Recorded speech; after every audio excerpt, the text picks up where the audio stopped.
3 seconds? 30 seconds? 30 seconds, folks. Find your mark. 30 seconds. 30 seconds. Finish up those conversations. Get those thoughts completed. Exchange those phone numbers. And I think we're on. We are on. Okay, well, I'm Barry Klein. I'm the president of the Houston Property Rights Association. A little applause, please, if you wish. Thank you very much. Pleased to be back. Pleased to be back. Okay, 2 thumbs up. And as you all know, we now are broadcast internationally because it's going out live to the Houston area via cable, but it's also being live streamed to the whole world. And of course, we don't know how far it goes beyond this world. So it's a long distance forecast, and these are, of course, permanently archived. So I hope you all are properly dressed and coiffed for this international audience. And of course, what we are is we're a property rights group. We're concerned about other policy matters besides property rights. We've been around since 1992. We do this almost weekly, about 40 times a year. And we tend to have a mix of political activists who show up for our meetings because we deal with all the interesting topics dealing with local policy matters and sometimes non-local matters. And of course, today's topic is not only local, but it also has implications for the rest of the country. Let me say that we've got here today, I think, some personalities and celebrities of current and past note. Let me mention we've got Art Brownie, with the chairman of the local Sierra Club chapter. Good to have you here, Art. We also have T. Finnegan, who runs a front group for the Libertarians. We have next to T, 2 former gubernatorial candidates for the Libertarian Party, David Hudson and Alan Vogel. Please raise your hands, gentlemen. Okay, thank you. And who else do we have here of note? That might be all we have of note. I guess the rest of us are not. Oh, we have here a man who's been in jail, right? Carlos, would you raise your hand? Okay, this is a man who got arrested in Moody Park back when he was a young newsman. He and 2 of his colleagues were arrested, and 2 were stabbed. Right. Okay. Okay, and so let's move on to events. Let's talk about the handouts we have here before us. First of all, let's talk about the one with the picture. Now, this one shows you a picture of a local activist you are probably all familiar with. That's myself. And it shows me collecting a signature in Richmond, Texas. Now, starting on May 10th, we started collecting signatures. T helped me that first day, and doing some block walking later. And then I went down perhaps a total of 20 times. We collected perhaps 500 signatures. And we turned those signatures in, what day was that? I think it was the 6th of August. The purpose of this petition is to amend the charter to require an election on a proposed zoning law for Richmond, Texas, a city of about 12,000 population, central Fort Bend County, right next to Rosenberg. Back in the mid-90s, Rosenberg amended their charter to require an election on a zoning law that was being proposed at the time. The result was that finally one was put on the ballot in 2008, and the voters turned it down. So I've been down in Richmond trying to get the same thing happen to this sister city to Rosenberg. We turned in lots of signatures. We pre-validated over 300, and in fact, that's what the city secretary found, that over 300 are valid. However, when the city commissioners met on the 18th, they rejected the petition. Why did they do that? Well, their city attorneys told them, erroneously, that it was in conflict with the Texas Constitution, and hence they didn't have to acknowledge it. That, I'm sure, is wrong. The Texas Constitution, as you can see, I have a quote here in the text at the top: "No city charter shall be altered, amended, or repealed oftener than every 2 years." So, in fact, you cannot amend the charter any more frequently than every 2 years. But there's nothing to say you can't amend the charter within 2 years after you first adopt that charter. There's nothing that says that. Now, maybe there's case law that says that, but it doesn't mean the petition is invalid. It simply means that you validate it and you put it in a queue, and next time the law lets you have an election to amend the charter, it goes on the ballot. So now we have to take steps to make sure that the commissioners in Richmond actually do acknowledge that they've got a valid petition in hand. That can be a matter of political pressure. That's the easy, cheap way to do it. If that doesn't work, then of course there's the legal option. You have to find of somebody who signed that petition, they become a plaintiff, and you bring a lawsuit and you take it into court. I hope we can avoid that in Richmond. In any event, I think it's good news. I think there's a good chance that something will happen to eventually put this on the ballot. And though they may adopt a zoning ordinance in March of next year, which is their plan, there's a line in the charter amendment that repeals any existing ordinance that may be on the books and require that in the future there has to be a published ordinance with a map and then 6 months to debate it. Once the public understands how much is at stake and the map and the details in the ordinance make all that much clearer, then I think there's a high likelihood it'll be rejected by the voters. If you turn the page 2 and page 3 talk about this process of amending charters. And as many of you know, we advocate amending charters in this group as a way for the grassroots to actually write the law in Texas. We have 350 home rule cities in this state, and most cities are fairly small where this process can be done by a handful of activists. Let me take a sip of water. Hold on.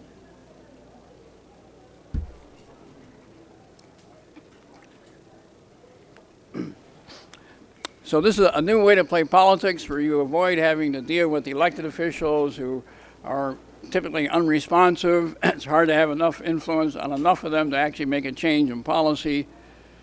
And so this way the grassroots can write the law and go out there and sell it to their fellow voters and actually move the needle and get some significant reform in this state.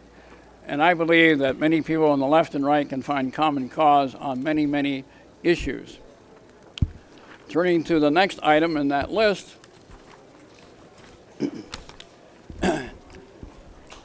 as I mentioned, we have 350 home rule cities in Texas. Most are small population, and the big cities have lots of small cities around them. You don't have to live in a city to actually do a petition drive, like I don't live in Richmond, and neither do some of the volunteers I work with. So here we have a list of all the cities that are likely home rule in Harris County. If you're above 5,000 population, you probably have taken that step to become home rule. And as you can see, most are very small population. Bel Air is 20,000, Humboldt is 16,000, Jacinto City is 11,000, Jersey Village is only 7. In some cases, there may only be one voting site. So on election day, you can start and finish your petition drive in one day. But if that's not sufficient, it's not that hard to do block walking either before or after the election. And if you have a bigger city, you can also take advantage of early voting. You have 10 days of early voting, get your volunteers out there at the peak hours and get a lot of signatures before you even get to election day. Turning the page, this is an article about the Ralph Nader's new book called Unstoppable. Ralph Nader believes, as I believe, that the left and right should make attempts to work together to find that convergence, that some issues will let us come together on. And that's what he's advocating, and he's been putting on events, and one of those people helping him is Jim Hightower, who of course is well known as a Texas populist. And the next item shows you an example of convergence taking place right here in Texas, in Houston, where we have an event being put on by the Marijuana Policy Project and Houston Normal, and at this event they're going to have representatives of the Harris County Young Democrats and the president of the Houston Young Republicans and a representative of the Harris County Libertarian Party. And so we can see that there's already these changes are starting to take place in Texas. So putting that aside for the moment, let me turn to the second item before you. This is an article from something called the Ben Swann Truth in Media. Ben Swann, of course, is very much a hero in the free market movement because of his truth-telling news presentations and commentaries at, I think it was a Cleveland TV station. And now he's got his own organization called Truth in Media, and this was on his website. And here, this article talks about the success of body cameras on police. It shows that, do we need to close that door? Okay. we'll take care of that. It shows that body cameras worn by police are very small, not a troublesome item to wear.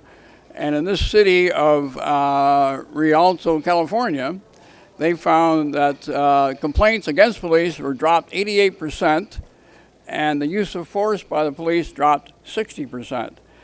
So in fact, the police are now recognizing that even though they initially don't like having these body cameras, it actually saves them a lot of grief in the future because they get fewer complaints about police brutality. But the citizenry has also less reason to worry. Oh, here we have two more activists. Ted Weisgold. And Ted is a founder of Leisure Learning, and he has his own group, which is titled the Greater Houston Progressive Left Alliance. So I'm glad to have you here, Ted, and friend. So that's the first item. Now, if you turn the page, we see here an article written just recently by the former police chief of Houston, who's now a council member, C.O. Bradford. And C.O. Bradford says we've got to have a wake-up call for Houston. We've got to have more interaction between the Houston Police Department and the citizenry. He talks about giving some of the stakeholder groups a guaranteed slot in a couple of the oversight organizations we have in the city. But in fact, I think that's rather meaningless. Even though you may be a member of the ACLU and you have a guaranteed slot on an oversight committee, it doesn't really change things very much. Why doesn't he suggest body cams and dashboard cameras for the Houston police cars? I think that would be much more meaningful. So we'll see if he actually starts to move in that direction over time. He's a man who's rumored to have ambitions to be our next mayor. We'll see if he starts to move on that. Yes, Jimmy. Call him up and tell him what you think. I talked to him a while ago. Yes, you did. Well, I'll tell you, I'm actually suspicious of that fellow, and I'll tell you why. He will sometimes posture himself as a property rights advocate. A couple of years ago, I was at City Hall complaining about the way they've written this form that they use to create new historic districts. And in there, the property owner signs up and says, I want to be part of this historic district, but there's nothing there that tells them about the $500 a day fines if they violate the ordinance. And I've gone to council, I said, you need to fix that form so people know what they're signing up for when they sign that form. And he does not suggest that. And after I went through this recently regarding one of the newly formed groups, I actually wrote him a letter with a copy of the form and said, here's the problem. You say you're for property rights. Please bring this up. Let's get this fixed so anybody in the future knows what they're getting into. And I heard nothing from Mr. Bradford. So at this point, I think he's simply a man who postures himself for the current issue, looks good, tries to look good for some parts of the potential mayoral constituency, but I don't have a lot of confidence in him. And when you call them and talk to him about, what was that issue that you're... It was about the use of force, about the chokeholds, and he said they have to justify use of force. Right. They have to use their hands or a baton or a taser, and lastly a gun. But if there's a fight, and if the cop decides if there's a fight, then they can use the chokehold, right? So I don't think that's a very encouraging position. Yes, sir. Carlos. As someone who has worked with every Houston police chief since Herman Short, I think the main issue here is that we should stop electing to office people who have been either police chiefs or police officers. Why? Because police officers on council basically become people that are interested mainly in keeping the sandbox kind of, properly done, properly able for everyone to use it. They don't, in other words, they don't believe in making waves in the sandbox because they are police officers. Our council member Gonzalez, who took 6 files home, and the police chief said, had he done that while he was an officer, I would have fired him on the spot. Yet, what was his reprimand? It was less than that. So we got to stop electing cops to public office. It's that simple. I think we're going to probably hear more details about that kind of problem in a few minutes from our main speaker. Yes, John. I would move that to electing any government employee at all to the legislature. Ban them off for at least 5 years before they have to leave office. That's my view on renaming public facilities. They have to be dead or out of office for 5 years before we can name something for them. Yes, sir. Barry, I think it makes a lot of sense to put cameras on the policemen, because if it makes the policemen more civil, that's a plus.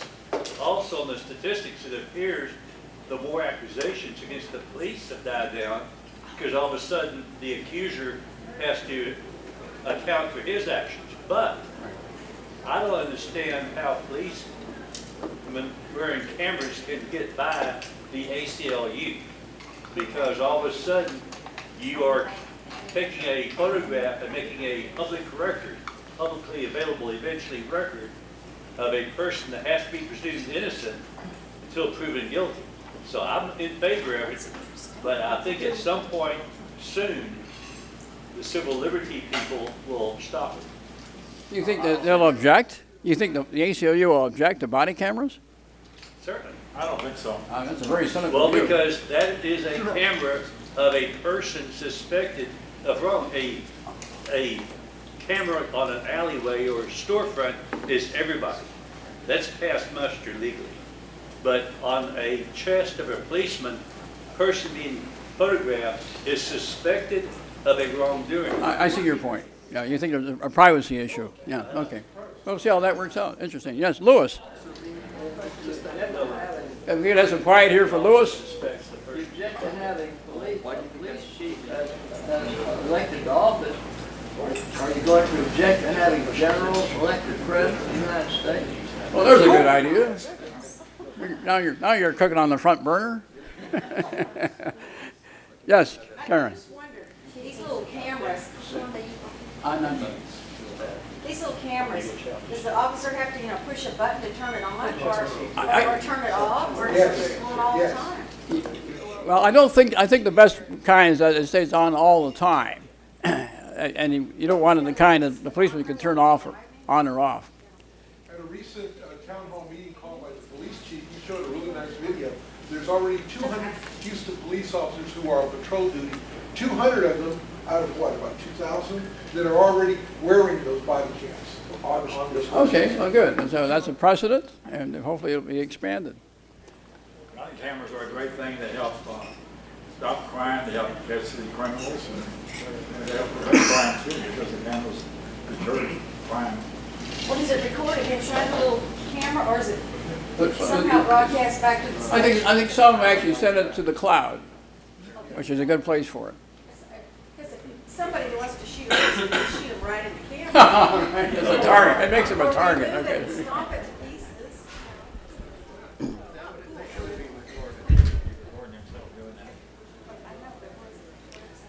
Okay, do we have any compelling announcements we have to hear about? I gather not. Let me lastly mention that there is a booklet that talks about how to do local ballot initiatives put out by the Lucy Burns Institute, and this is on the web, and you can order these for free just by going to the website for the Lucy Burns Institute.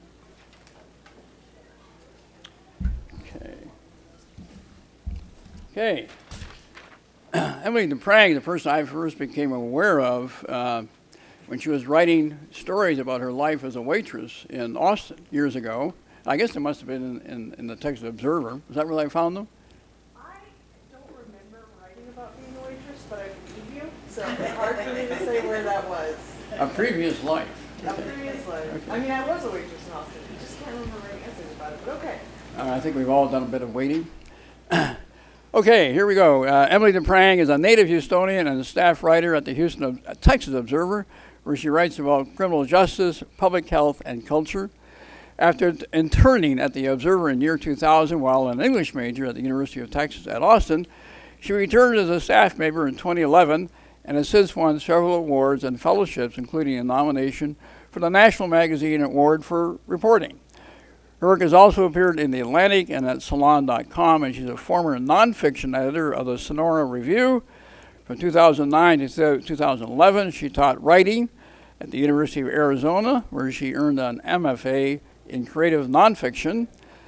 Creative nonfiction, is that an inconsistent?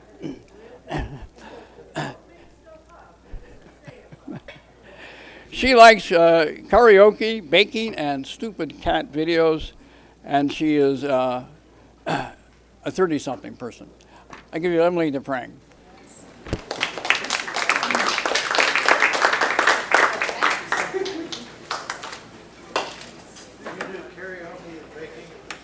Yes, sir. Yes, it's a very select bar. It's very hard to find.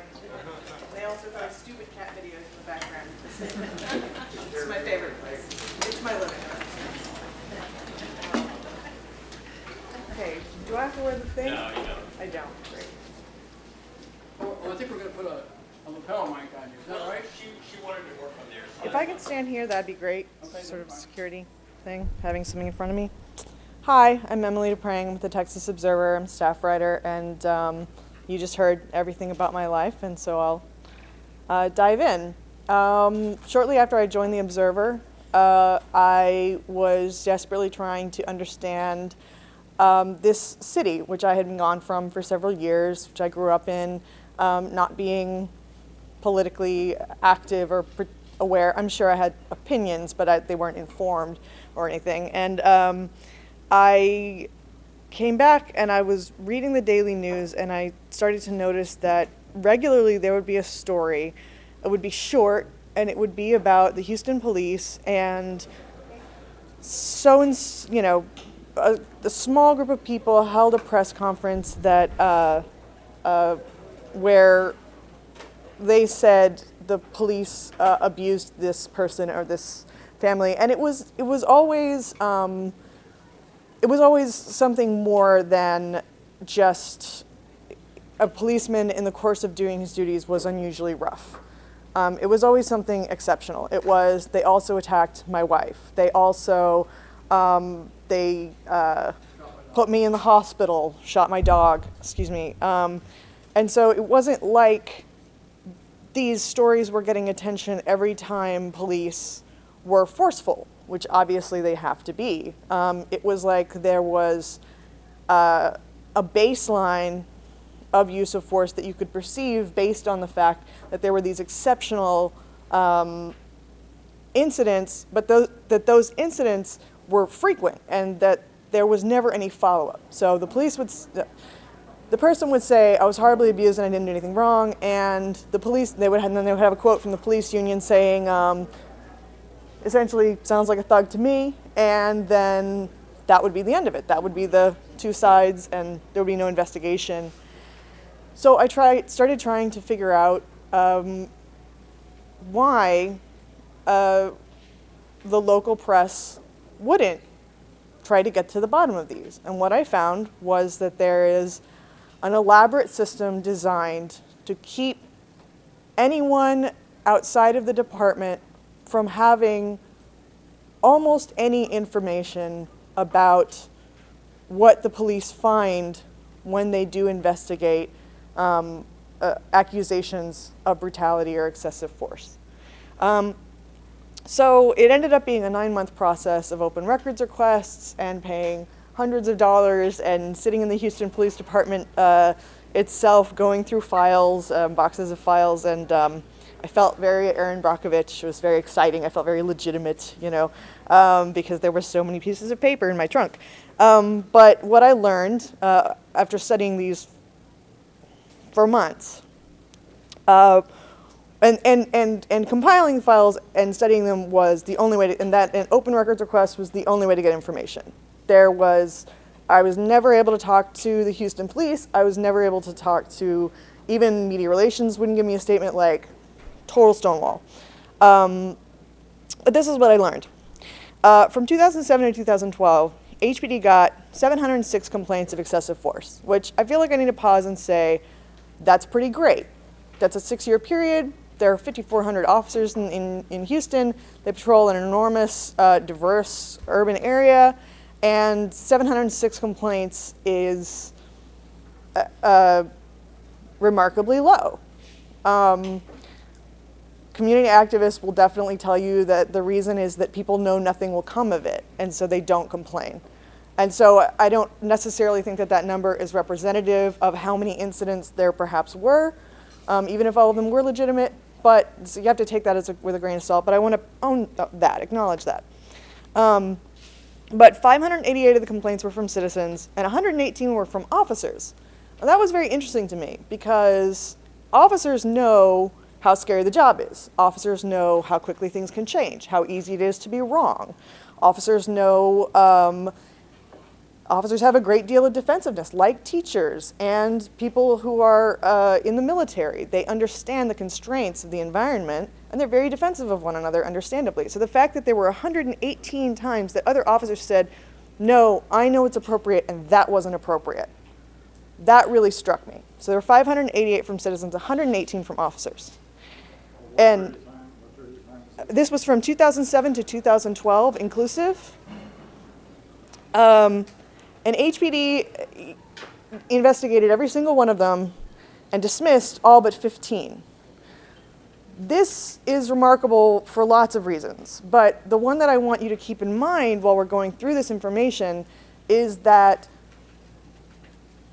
anything that the Houston Police Department decides didn't happen or wasn't wrong. There's two ways, or they don't know. There's a few ways that they can look at a thing that someone says happened, and they go through this investigation, and there are lots of questions and criticisms about the way the investigations are done or whether they're even done. But the point is that once internal affairs decides that a complaint is not sustained, either because we know this didn't happen, we know that it happened but it wasn't a violation of policy, or we don't know. We can't tell, he said, she said, totally equal, completely one-to-one, and there's nothing we can do about it, so we're just not going to do anything. So they once they dismiss those, for any of those reasons, nobody outside the department can see that file.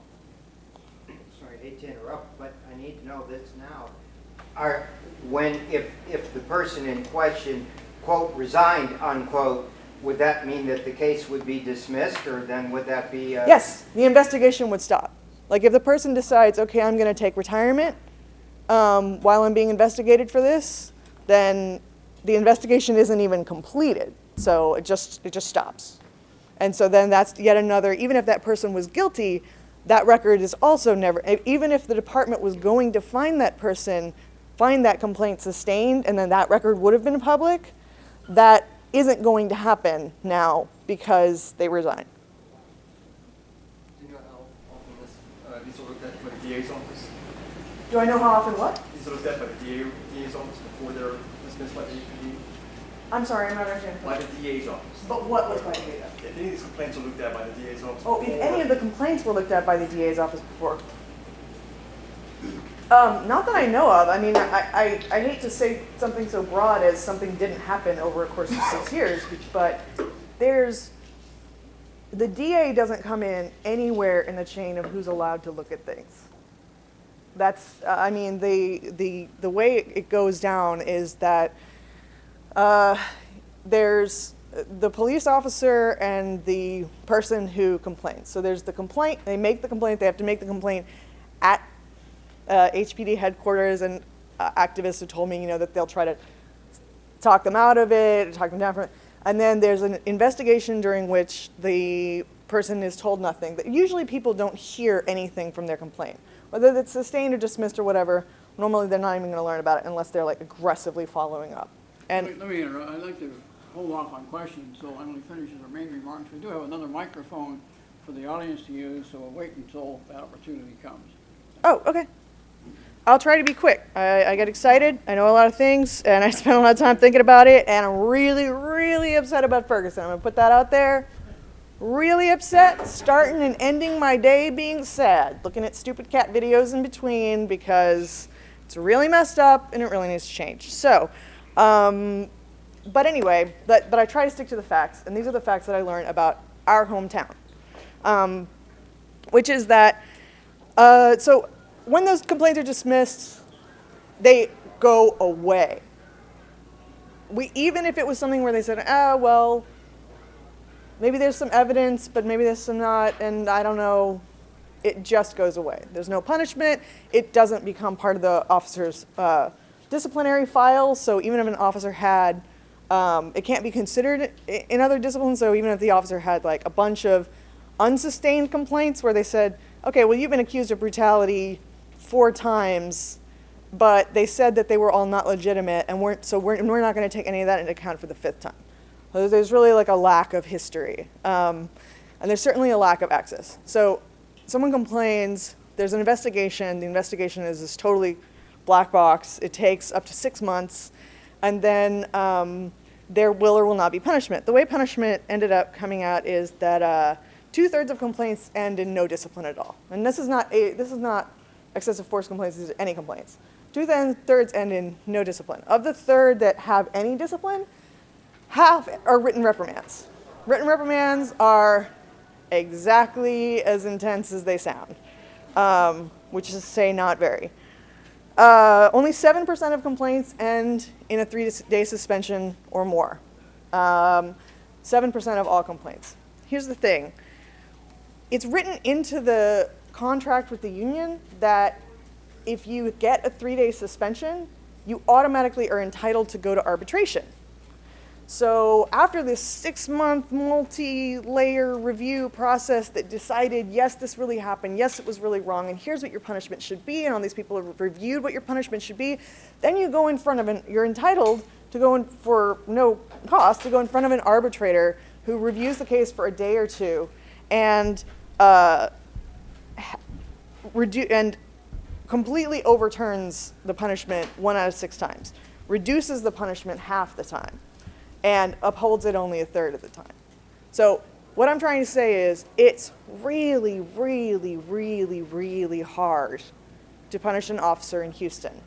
And it's really hard, and it's supposed to be hard, for anyone to get information about anything that that was done wrong or about the investigations. I never got to look at a single IAD investigation of an unsustained complaint because there's that process, right? And then there's the file, like, and then they say, like, okay, it didn't happen, or it wasn't wrong, or we don't know. Then there's all this information, and the only outside group that can review it is the Independent Police Oversight Board, which is an awesome name for a group that has to meet in HPD headquarters. There's 4 panels of them, so they're reviewing cases, but they're not all seeing all the cases because there's 4 different groups. Hi. And they don't have subpoena power. So they can look at an investigation and they can say, gosh, I really think they didn't do a good enough job. And if they do that, they can make a suggestion to the chief that they reinvestigate, but the police department doesn't have to do anything. They have to give them a response, and the response can be no. And then if the oversight board, it's quite the name, if they are really upset, they can report to the inspector general, who has no power to investigate the police. So even the Houston Charter says that that office doesn't have, the Office of the Inspector General cannot investigate, specifically can investigate the mayor, but specifically cannot investigate the Houston Police Department. So it is a sealed box if they decide that that bad thing didn't happen. And of the 706 times that there were complaints of excessive force, over 6 years, they decided that that bad thing only happened 15 times. And when it came from civilians, that report came from civilians, they decided, yeah, that really happened and it was bad 4 times. Okay, I was not a math major, but it's a big town full of good cops and some people with problems with their authority. That's like not really debatable, that there are going to be abuses of authority. And the way that we protect all the good cops while we're protecting the citizens is that we recognize and punish abuses of authority. So the fact that there were only 4 times that citizens said that an officer abused their power, 4 times over 6 years in the 5th largest city in the United States, and most of those were caught on video, tells us something about how these things are being investigated. How much does it tell us? It's really hard to say because they've really got it locked down. It's a system developed over years. It's a system that now, through bureaucracy, does what the code of silence, in the mean old days, used to do, and does it now so much more effectively, because this counters the laws and the advances in technology and information sharing and journalism and open records laws. Texas has a great open records law. And Houston cities like Houston have a great way of getting around that. So let's talk about, we talked about just general complaints and everything, and we talked a little about excessive force, but what's certainly been on my heart and mind has been use of deadly force. Between 2007 and 2012, and again, all of these numbers come from the Houston Police Department through open records requests. And they're solid. Houston officers shot and either wounded or killed people or animals 550 times over those 6 years. They killed 109 citizens. They killed 225 animals. They wounded 112 citizens. Excuse me, I'm actually saying it wrong. That was how many incidents there were. This is not, there may have been more than one person shot in a single incident, so I shouldn't say citizens. There were 109 incidents in which citizens were killed. There were 225 incidents in which animals were killed. There were 112 incidents in which citizens were injured, and 104 in which animals were injured. 1 in 5 of the people killed or wounded was unarmed. And that's unarmed by HPD standards. And I just want to remind you of the case of the gentleman who had 1 arm and 1 leg, was mentally unstable and known to be schizophrenic, was confined to a wheelchair and was holding a ballpoint pen, and was shot and killed, Brian Clonch. And that officer also, just like every single other officer who was investigated for firing the weapon, every single one, that shooting was found to be justified. Brian Clonch, because he was holding a ballpoint pen, was considered armed. So he is not one of the 1 in 5 people who were shot who were considered unarmed. He was considered armed. So are we ready for a stupid cat video? Because I really wish I'd brought the technology to do that. I have to say on a personal note that some of my best friends are cops. In fact, I have some new friends that are cops because several cops have come to me in the course of investigating this and since and said, we've got to get a civilian oversight board with subpoena power. They can do whatever they want. It's bad for all of us. Please keep writing this stuff because we've got to get that board. And that notably is not what C.O. Bradford suggested in his op-ed.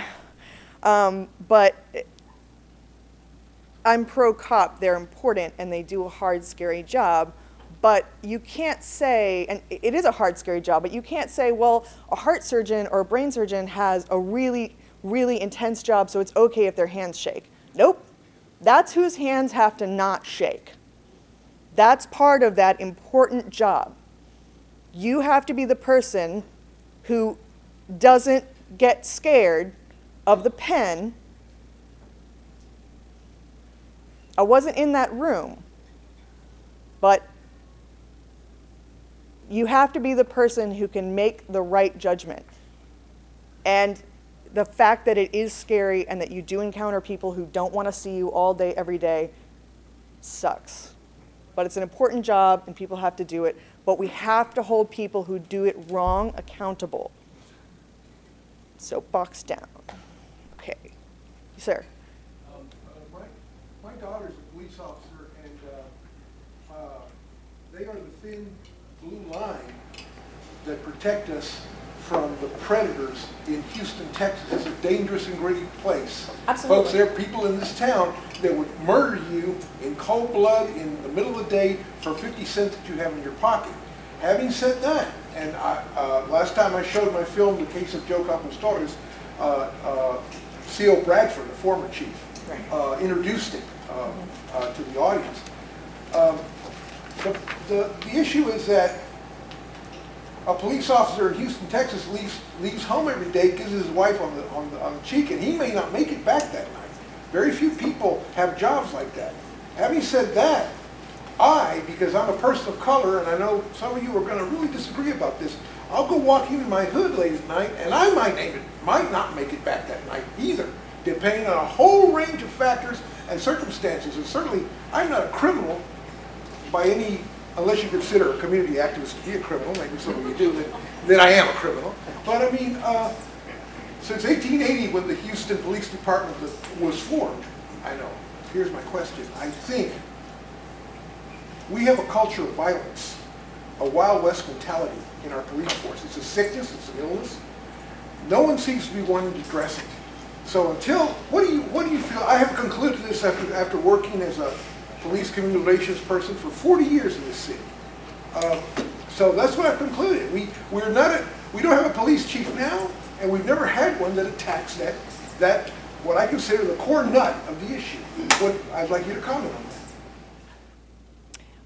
I try to go back to statistics whenever I can, and I have to go back and address the statistic that a garbage collector on the street is more likely to be killed than a police officer. That's not to say it's not a dangerous and hard job, but we need to not let the emotions that we feel about the people that protect us guide, and what we know a lot of those people to be like, guide what we do when something does go wrong, because things do go wrong. Sir, you were in the corner. I was actually pointing to you.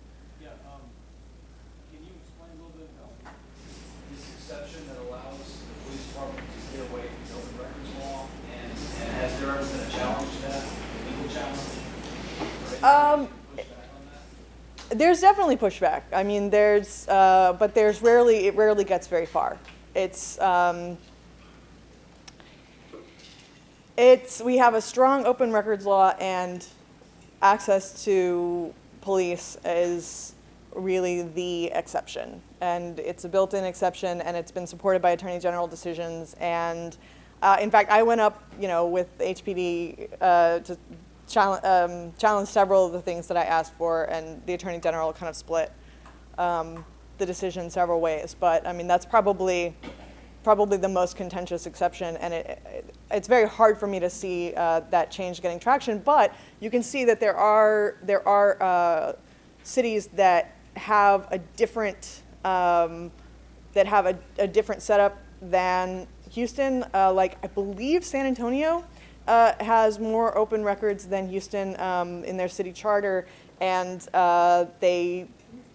it's a different culture because there's accountability. Sir, okay, well, you'll be the person. You recommend a civilian review board.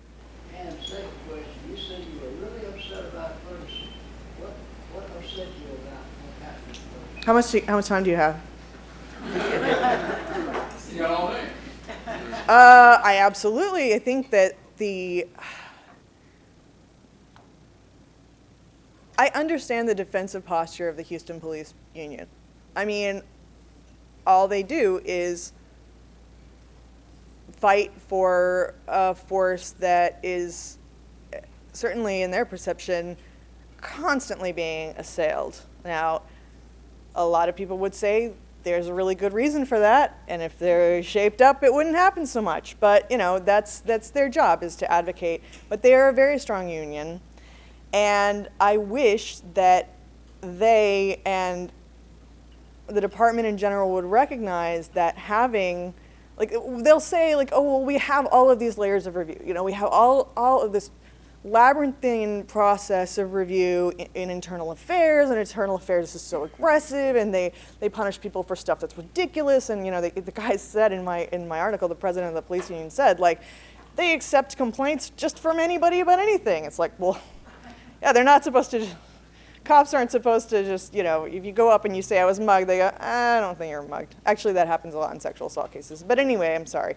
That's a thing I'm working on now. So, yes, I think that if they could all recognize that it's in everyone's best interest to have a civilian review board with subpoena power, and if you want to just get rid of the independent police oversight board and like 4 layers of bureaucracy in internal affairs in exchange, fabulous. But they'll just say, oh, we don't need another layer of bureaucracy, we don't need more harassment, And the truth is, what you need is effective oversight. And they have a system set up where they cannot do their own, they cannot subpoena records or witnesses, and they can't do their own investigation. And so that would go just in a long way, like longer than cameras, definitely, to restoring community faith.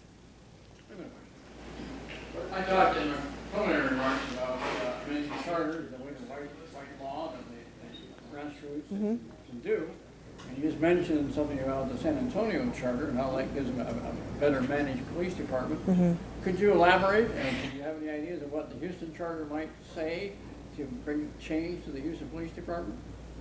Well, there's, I have not studied how the Houston charter could change to bring more accountability. I mean, obviously, if you had, we have an incredibly strong mayor, and if, she and the city council decided that enough is enough, we need a civilian oversight board with subpoena power, I'm confident they could make it happen. And I'm sorry I didn't address your question about Ferguson. I wasn't trying to be flippant. I think that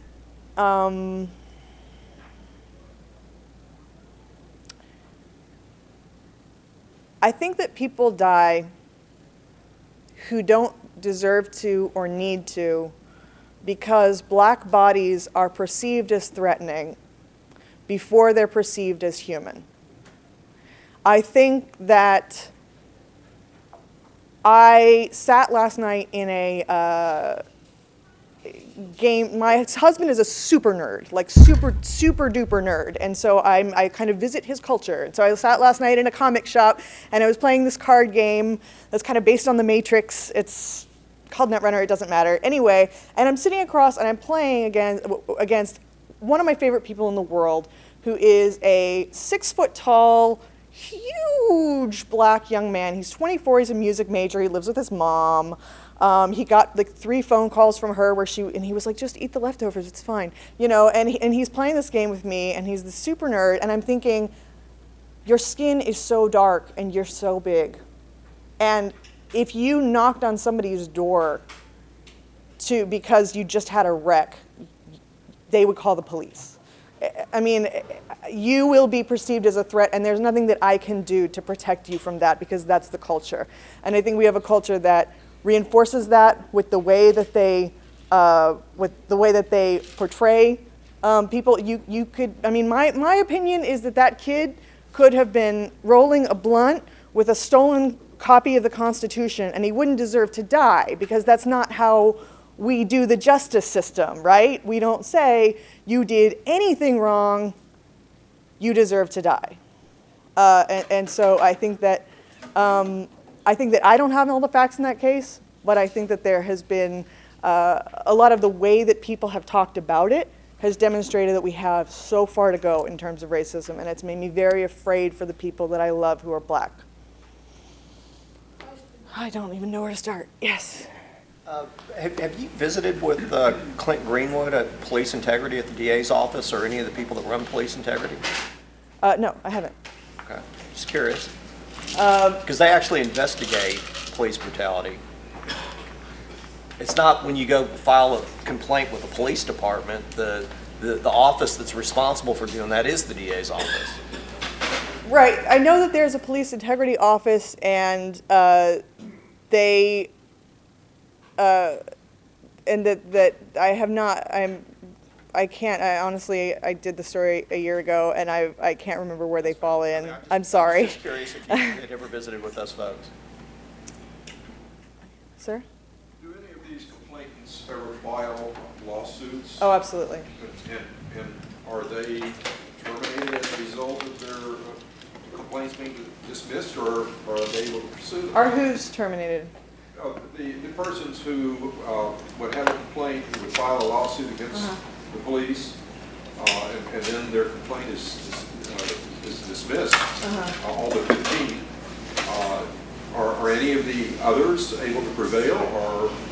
I'm not familiar with, I mean, there have been a few times that I'm aware of, there have been some complainants that I talked to who were, notably who were white, and there was video involved, who were able to successfully challenge initial findings. But as far as lawsuits, I'm aware of a few people who say they were the victims of brutality who have tried to get lawyers to fund their case, but these are often people with not a lot of means, and I'm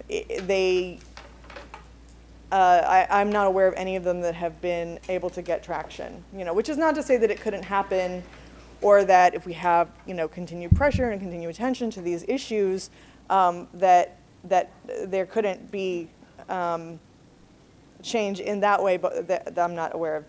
There have been in other cities, there have actually been, God, I want to say Dallas, but I'm not positive, recent successful lawsuits, but I'm not aware of Houston.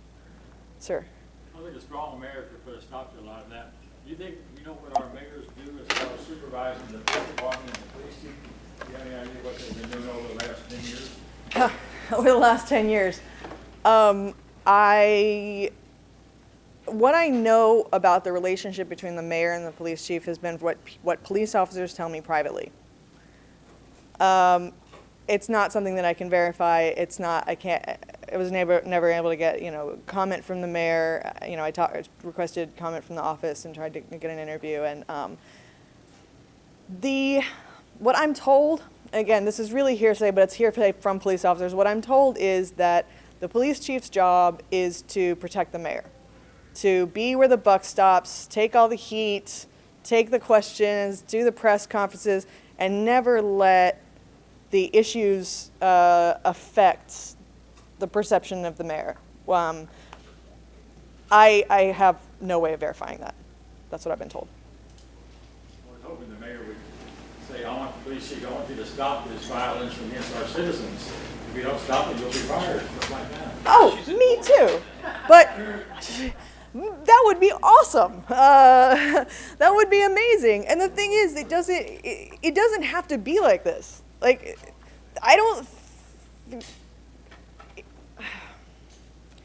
it doesn't have to be like this.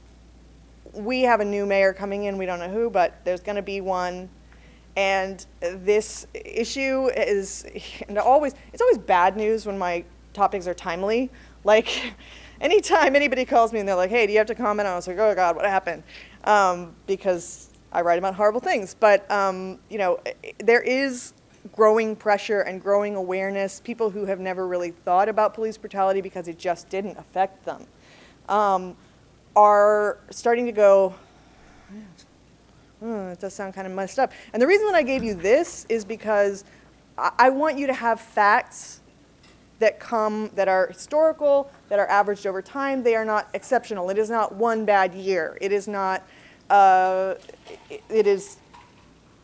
comes straight from the Houston Police Department, and when you have conversations with people, you can say, well, these are the numbers. Does that make sense to you?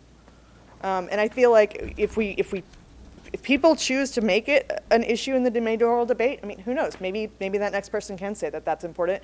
Maybe that'll get votes. Yes, sir. I was a little disappointed in your answer about Ferguson because once again, it seems like I'm afraid to speaking personally, but I've been hearing about race ad nauseum. I'd like to hear about sex for a change. How many of these 109 killed citizens were women? How many of them were children? And how many of them were men, black or white? I don't have those statistics. I don't have those statistics. Why not? Because they weren't provided to me when I asked for all the information I could get about the people who were shot by the police. This is a question to Max. Yes, Emily, my compliments on the 2 articles Thank you. that Barry provided in advance of this discussion. Very illuminating. Thank you. Thank you. Two related questions. The first one is, the evaluation system that you described at the beginning of your talk sounds to me like it was designed by and probably administered by the union. Officially, maybe it's the department, but the reality is probably the union. That combined with many other comments that people have made over the years that the police chief and the mayor don't run the police department, the union runs the police department. And following up your answer to the gentleman in the green shirt there a moment ago, it sounds to me like over the years, a succession of mayors and police chiefs have gradually abdicated leadership over the police department. And I'd like to know first if you agree with that statement, and then secondly, if you do, why and how has that been allowed to happen? The police department unquestionably has an extremely strong union. And the union is very important and very powerful in terms of endorsements. I am not privy to how the relationship between the union's office and the department and the mayor's office interact. I have no idea. What I do know is that I've studied the meet and confer agreement, which the union has with the department, and it's remarkably strong.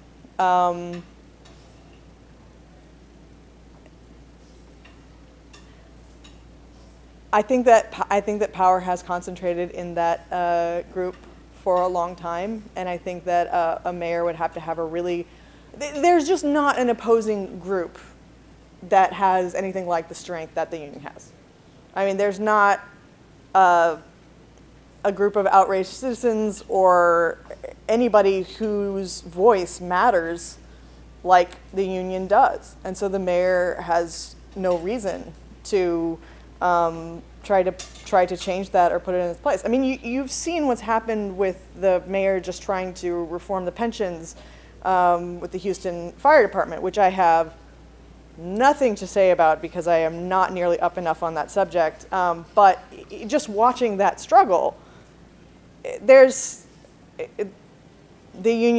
public service unions are extremely powerful, and the mayor is spending a lot of energy just to try to do something that actually does affect a large number of people outside of the union. Does that make sense?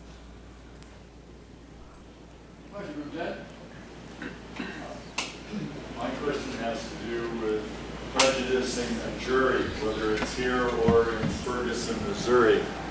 If too much information comes out in advance of the trial, what are the chances of a fair trial being held?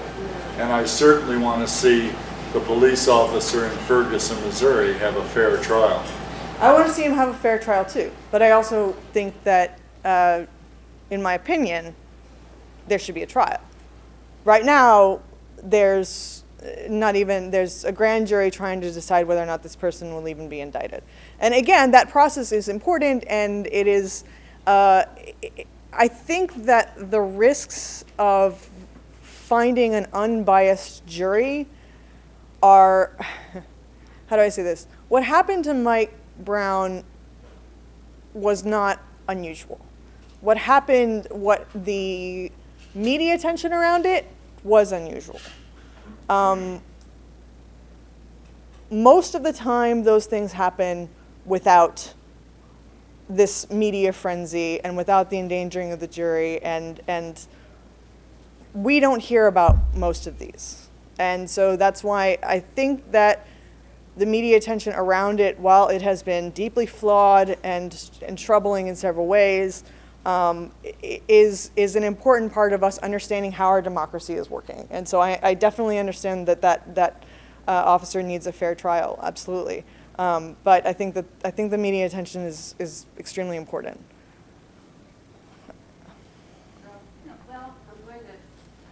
I come from Chicago. I've been here about 5 years. I can tell you that there are so many restrictions. 3 police officers told me this. They were retiring and they were moving out of state. They placed so many restrictions on the police officers. He said, we know and we're looking down the block. We can tell and smell who's in trouble. who we have to follow, who we have to watch. He said it's why we do what we do. We have thousands of different times we're in contact with people. He said, I can tell you now that in Chicago, because of the restrictions on the police, they're not going to be prosecuted, they're not going to go out of their way to be sued. Therefore, they do not protect you like you should be protected. That's the ultimate result of putting fingers on them too far in the name of being politically correct. And he said the only place you're safe is on Michigan Avenue between these hours. And that's it. And he said the people that are perpetrating the gangs do not fear us. They know that they can sue us. They know that they can sue us for being discriminatory and you know, selecting certain people, and they don't fear us. So therefore, the people in those neighborhoods that really do need us on there, he said they're not getting the kind of cooperation from the police because they're not going to put themselves up to be sued or to be, you know, and that's the result of not, the unintended consequences of being too politically correct. So the gang members are bringing a lot of lawsuits? They Yes. have legal. Absolutely. Yes. The They have- hooligans know exactly what the police can't do, and they look at them in the face and they say, I know you can't arrest me, I know you can't frisk me, and I know you can't search because, so it's left them Well, that's probable powerless. cause. It's left them powerless. But- 3 different policemen told me this. No, 3. I believe that happened, and I believe that they feel that way. I would rather be protected, and the people in those neighborhoods, and I worked with a girl who was black, and she said, we do not trust Jesse Jackson. We are not safe in our neighborhoods. We want more police there. We know the thugs are on the street corners. We know where they are. And we're being caught between this politically correct. We're the ones that need that kind of protection, and we're not getting it in the neighborhoods. So it's, you know, this thing about being politically correct is If not you're a good saying thing. that, I think what you're trying to say is that moves to avoid racial profiling and stop and frisk are reducing effective policing? Yes, oh, absolutely. You'll see what happens in New York. Absolutely. Okay. John? One thing that's popped up in the last couple of days on this shooting up there is that apparently something happened where the policeman's eye socket got busted. It's on the medical report on him. And I don't think that happened after the guy was shot. Well, like I said, when I first was asked about Ferguson, I said that I didn't want to go into it because it's not what I researched and it's not our town. This was getting cute because the actual data is, I mean, when was the medical report? Who's getting done? cute? It's getting cute for me because the way the data What's is getting trickling cute? I'm out. sorry. The way data is trickling out, I mean, besides politicians standing up and saying something which has nothing to do with facts, but the medical report, if this guy did have the side of his head bashed, I don't think the guy did it after he was shot. I don't know anything about that. I do know that there are 49 people in Houston over 6 years that were unarmed who were shot. I do think that that's relevant, and I was not at Ferguson, and I'm not on the grand jury. And what I do know is that whether or not one kid deserved to get shot doesn't change the fact that it is more likely for a black person to be shot by a police officer unarmed than a white person, and that's because of the perception, even though if you study stops, black people are more likely to be stopped, and this isn't true in Houston too. Black people are more likely to be stopped, they're more likely to be searched, but police find contraband on white people more often. Absolutely. Absolutely. In fact, I wish that I had dug it out. There's actually a fat study that came out almost at the same time as my story that detailed racial profiling specifically in Houston, but also study after study after study show that blacks and whites, and again, this is getting all into black versus white, whereas none of these people has a color. All of these people, and there are black and white people on our police force, and I am not in anybody's head enough to say what is and isn't racism. All I know is statistics. And what I know is that statistics show that black people are stopped more often, white people more often have contraband. Blacks and whites use and deal drugs at the same rate. Study after study has found that, but blacks are by far disproportionately more likely to be arrested. And when they're arrested, they are more likely to get longer time than white people. There is no question that the statistics demonstrate that our justice system is biased against black people. I didn't actually want to go all into that, but that is a fact. That's just not the facts that I brought you, because this is the research that I did, and these are the numbers that I got from your police department. Kevin? Thank you very much for the information. Sure. And I realize that preference is an oversight board, but do you think that public opinion would support the cameras? Because I've heard that referenced as a support mechanism for the police. The cameras, and again, I wish we could do a cat break. Just all shake it out. I always keep a tab open.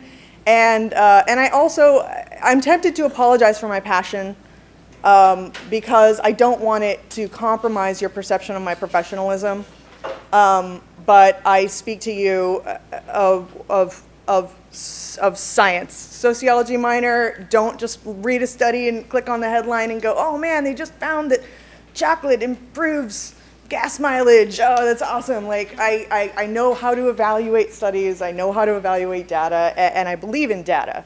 And I believe that data is the salvation of journalism, which can so often be terrible, and opinion-based, and just let people talk and just never investigate the facts. But that's what I'm trying to bring you. I'm sorry. Police, cameras.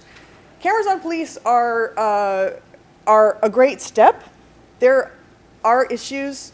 One of them is that you're going to have a whole lot of data that's generated by having police cameras on all the time. And so you've got to store that data, and that's a cost that's just going to build, right? I mean, data storage is not terribly expensive, but we are talking about a huge amount of information.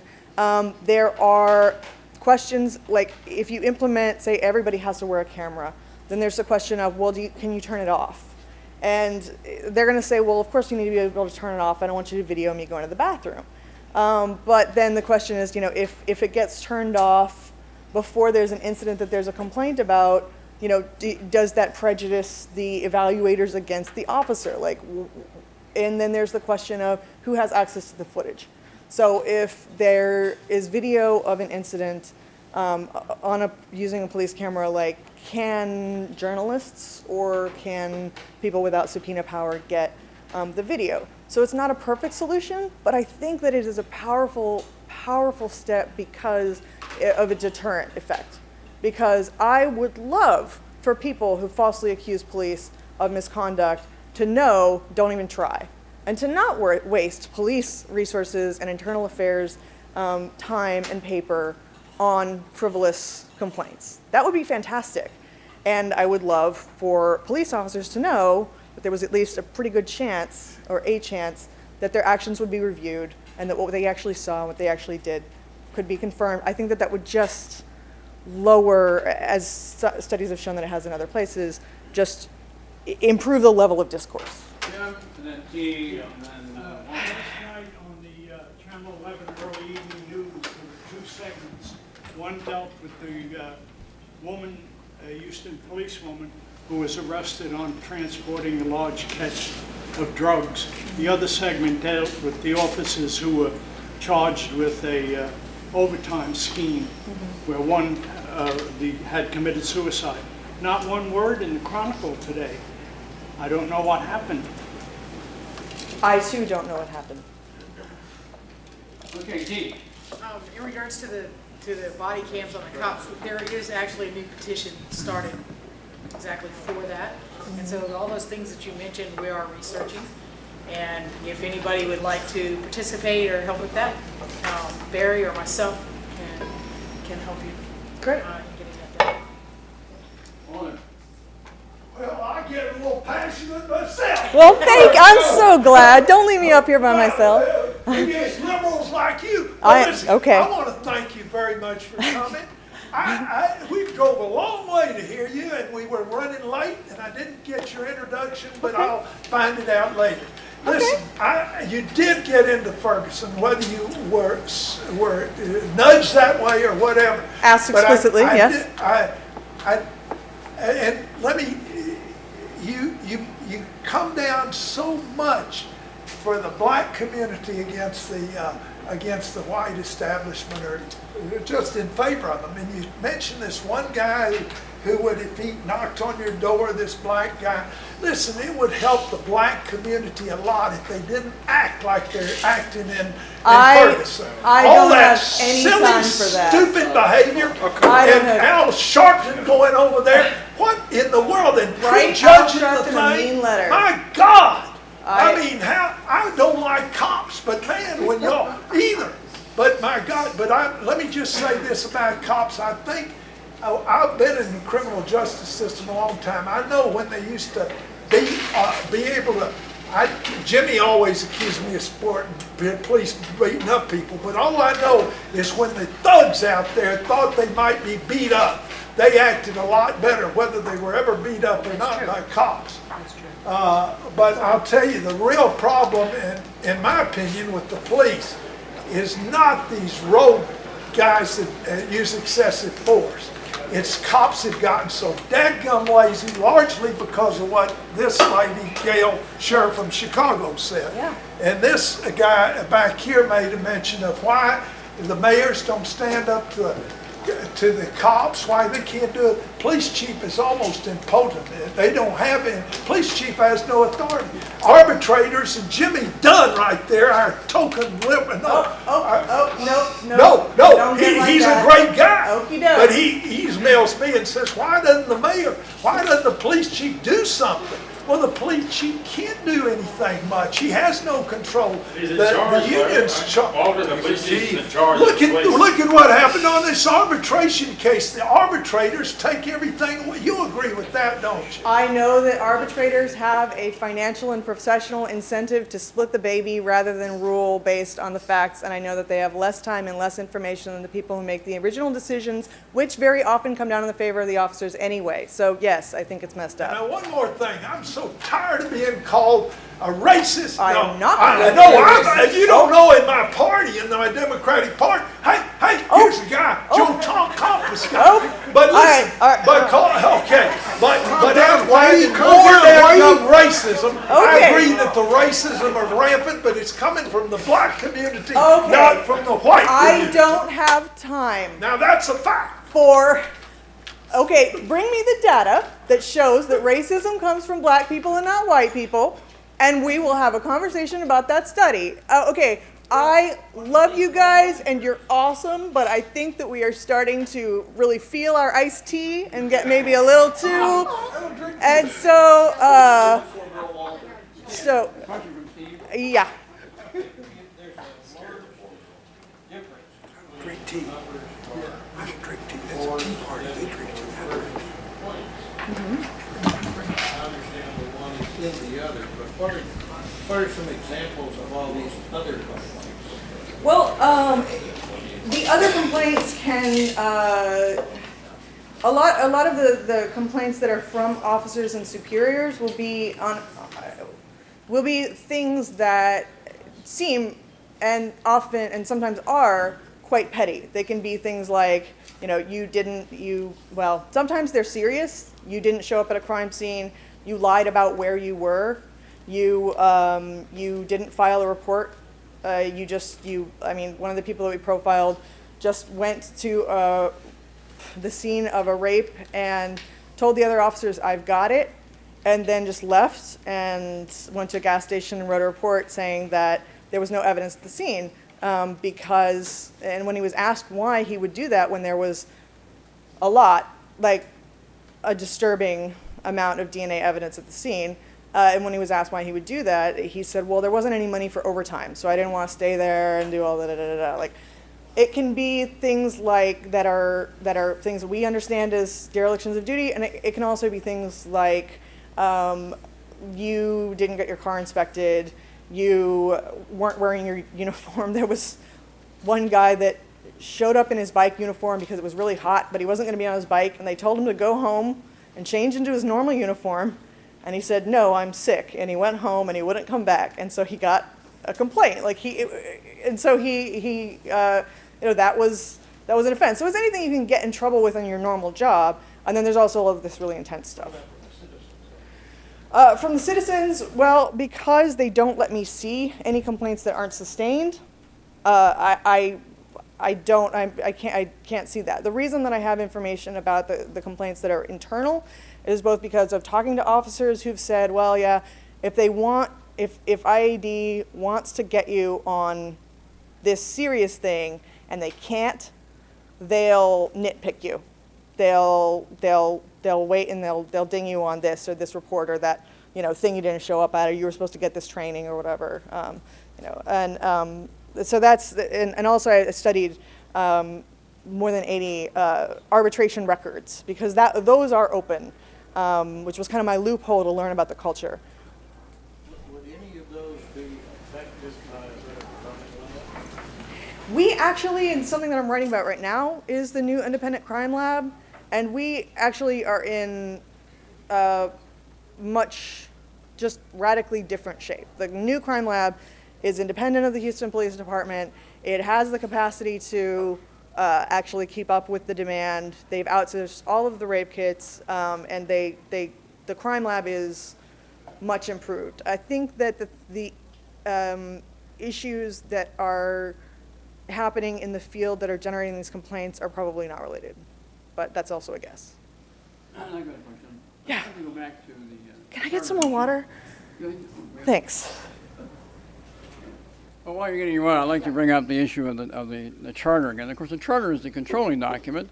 They can set the rules about how city council will manage the police department and set rules on the police department. I thought you mentioned that in San Antonio they have features in their charter that gives them a better police department. So would you comment on those two facts? Well, you asked me something similar to this earlier, and I didn't give you a good answer because I don't have one. I looked at the state of how things are rather than the things that could change to improve them. And when I say that a civilian oversight board with subpoena power is most effective, that's because that's what I hear from cops and citizens and advocates that's and from looking at other cities where that's been implemented. So. Well, let's talk about that for a minute. Okay. So oversight boards with subpoena power are actually working without controversy in other cities?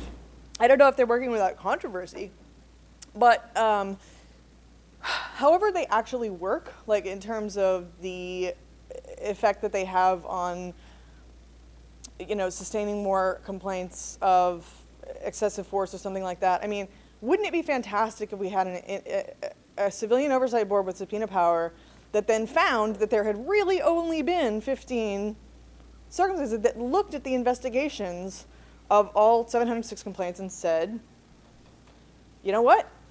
There isn't evidence that this happened. That's not something that we can sustain. How much community confidence would it inspire to know that it wasn't this closed system? I mean, closed systems just don't, it's just, sunlight is the best disinfectant. It's just closed systems they stagnate. They don't serve everyone the way that they should because their priorities become to protect others from information. Let me ask a related question. I understand the police in Houston and the sheriff's department are both covered by state law, which sets in place procedures. I think they call the policeman rights, which doesn't put them to the normal investigation when an accusation is made against a peace officer. Mm-hmm. And they get lots of time to get their story straight, et cetera, et cetera. Can you talk about that? There is, again, I spent a lot of time with this, but and so I'm having trouble remembering the exact details from the charter. But there are things like, you can't film a statement that an officer makes right after a shooting incident. there was all these investigations, and every time there's a shooting, they'll come out and say, like, okay, well, you know, we've got homicide and IID investigating, and, you know, the DA's office, and everybody's going to go out. And I don't even know why I said that thing about the DA's office earlier, obviously. They go out on every shooting. Right, they go out on every shooting, exactly. I don't know why I answered your question wrong. But they're there for every shooting, and but there are protections for police officers, and those are controversial. And some of those are things like you can't, you know, videotape their statement immediately. And so there was actually like, there are other places that don't have like that, because there was a police officer, it's actually in the story, that was in another municipality where they do have body cameras, or they had an audio, and they recorded what the guy was saying right afterwards, the police officer was saying right after an alleged use of force. And his story changed whenever he gave his official account later, but they ended up using that audio, which was, you know, provided because the person he was not actually in Houston, and that was one of the sustained complaints, because they had audio of him saying, yeah, I overreacted, I really freaked out, I shouldn't have done that, you know. So that's the kind of thing they're protected from. I'm not surprised that the Houston police killed more than twice as many animals as citizens. Were these all dogs, or whatever the kind of animals were? Again, I don't have that. I don't have that one. I don't know what time it is. I recognize we could do this for a really long time, but can I? 5 minutes. Can I? Is it 5 really? How about like 90 seconds? I have like no time left, right? That's. I don't want people to feel unheard, and I don't want you to not be able to ask these questions. But I have an email address, and also that lets me point you to sources and give you stuff you can read. And why didn't I put it on the handout? I don't know. My last name, DePrang @texasobserver.org. Okay, well, I guess thank you very much. Thank you so much. Highly interesting. Thanks. Please hold your seats for just a minute. I want to point out we do have donor cups on those tables. Please take advantage of those before you leave.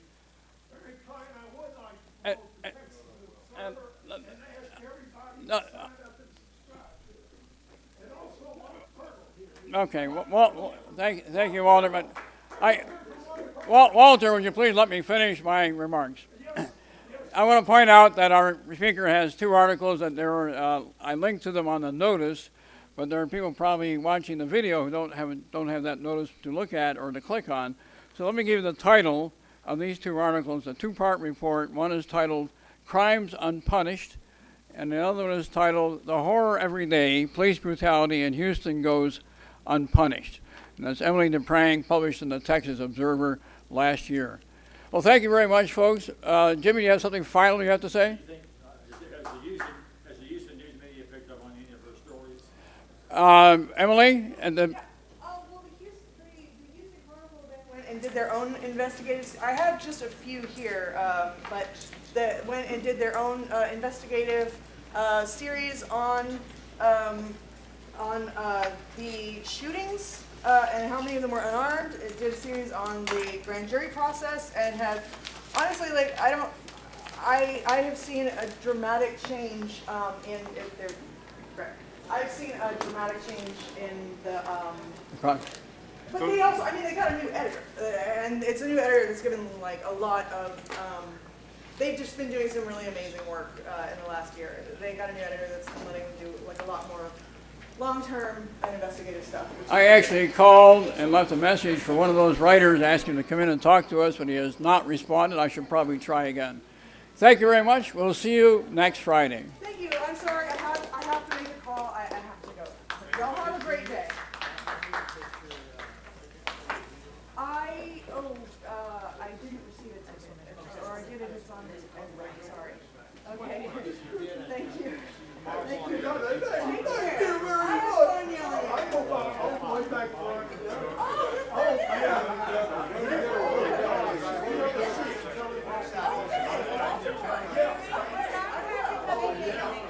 you.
speak of next week?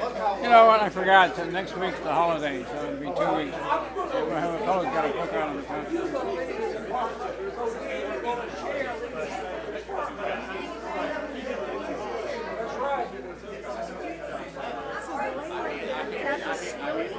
Neither you have this really? No, we just introduced ourselves, but neither one of us brought a pen, a card, a business card, or anything. So, we want you to like swap information with us via email.